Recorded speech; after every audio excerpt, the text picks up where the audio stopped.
দেখুন, আপনি যদি জন্মসূত্রে হিন্দু হয়ে থাকেন আর আপনার বয়স যদি 30+ হয়ে গিয়ে যায়, অর্থাৎ 30 বছরের উপরে আপনার যদি বয়স হয়ে যায়, তো এবার আপনার কিছু সোশ্যাল অথবা মোরাল রেসপন্সিবিলিটি আছে। অর্থাৎ আপনার কিছু দায় দায়িত্ব আছে, কর্তব্য আছে।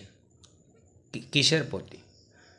আপনার সোসাইটি বা সমাজের প্রতি, আপনার কমিউনিটির প্রতি, আপনার প্রতিবেশীর জন্যে, আপনার পরিচিত লোকের জন্যে, এমনকি আপনার অপরিচিত লোকের জন্য।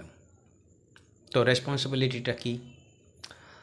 আপনার সোশ্যাল বা মোরাল রেসপন্সিবিলিটি হলো এটাই যে আপনার বয়স 30 হয়ে গেছে বা 30+ হয়ে গেছে, তো এরকম একটা সিচুয়েশানে আপনাকে বাস্তবটা মানতে হবে যে অ্যাভারেজ আয়ু যদি মানুষের 60 ইয়ার্স হয়, অর্থাৎ 60 বছর যদি গড় আয়ু হয়, তো আপনার জীবনের অর্ধেক কেটে গেছে।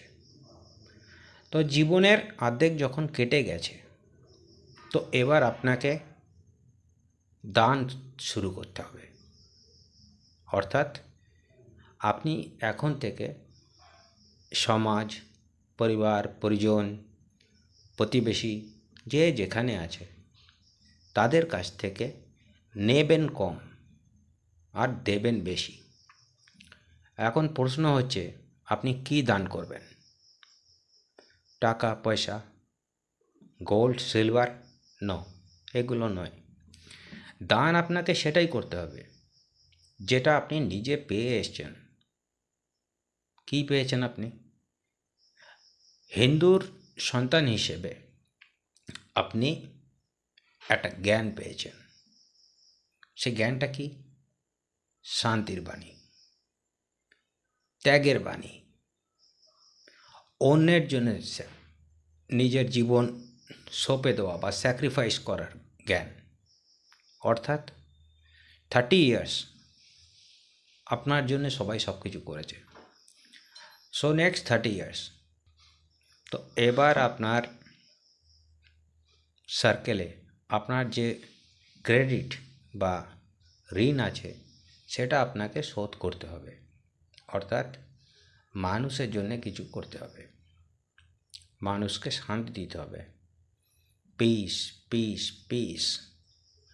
কারণ এই এমনই একটা ফিলিংস, শান্তি, যেটা হিন্দু ধর্মের one of the most vital principal.